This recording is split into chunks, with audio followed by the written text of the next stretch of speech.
The police bill is the biggest threat to Gypsy, Roma and Traveller communities in my lifetime. It has direct parallels in history. In 1936, the Nazis passed a similar decree which said that all Romanies should stop travelling so that they can be kept an eye on by the police. This is the beginning of that thin end of the wedge of persecution, and we're resisting it with everything we've got.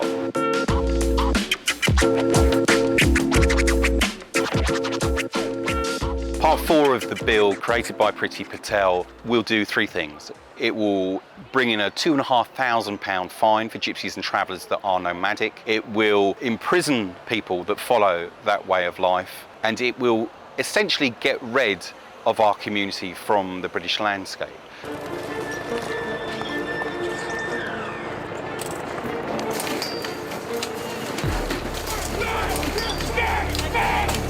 I've been starting a campaign called the Drive to Survive campaign, where we're getting as many people as possible to come together at key events outside Parliament, Appleby Fair, the world's biggest horse fair, to show that the Gypsy, Roma and Traveller people, that we have a voice, that we are powerful, that we're not the criminals, rogues and vagabonds that we're painted to be and assumed to be, and that we're not going anywhere. The Conservative Party is using this bill, the police bill, to not just clamp down on legitimate protests, which is an important part of any democracy, but to culturally cleanse the British landscape of our community.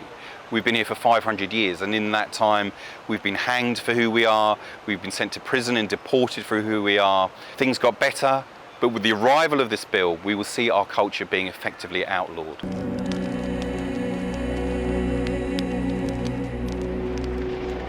Where are we going to go, Jenny? Please tell me where we're going to go to school. So we need to come together as a community with other communities, other ethnic communities, to say that this isn't good enough. It has direct parallels in history. In 1936, the Nazis passed a similar decree which said that all Romanies should stop travelling so that they can be kept an eye on by the police. This is the beginning of that thin end of the wedge of persecution, and we're resisting it with everything we've got. The mainstream media makes the demonisation of our community possible. Whether it's the Daily Mail or the Sun or lurid, horrible television programmes on Channel 4, it is the one thing that drives hatred of the Gypsy and Traveller community. There are issues over where people put their caravans. There is an undeniable conflict. But what makes it worse is when people are whipped up into a frenzy of racial hatred. So I became a journalist about 30 years ago now to try and unpick that. And I've earned a living at it, but it's still as strong now as it was when I started. So the media has a lot to answer for. The media can be part of the solution, but at the moment it's largely part of the problem.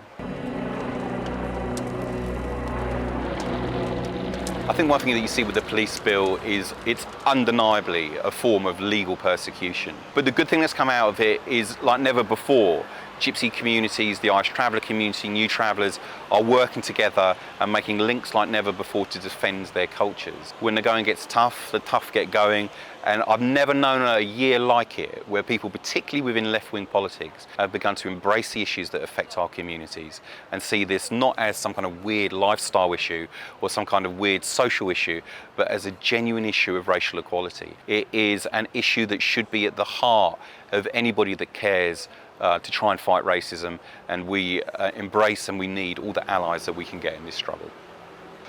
Our media is dominated by rich billionaires. It's enormously important that we all support independent media, because the truth is out there, but it's often obscured by rich people's agendas. So by supporting the Canary, you're helping to make sure that that truth can break through.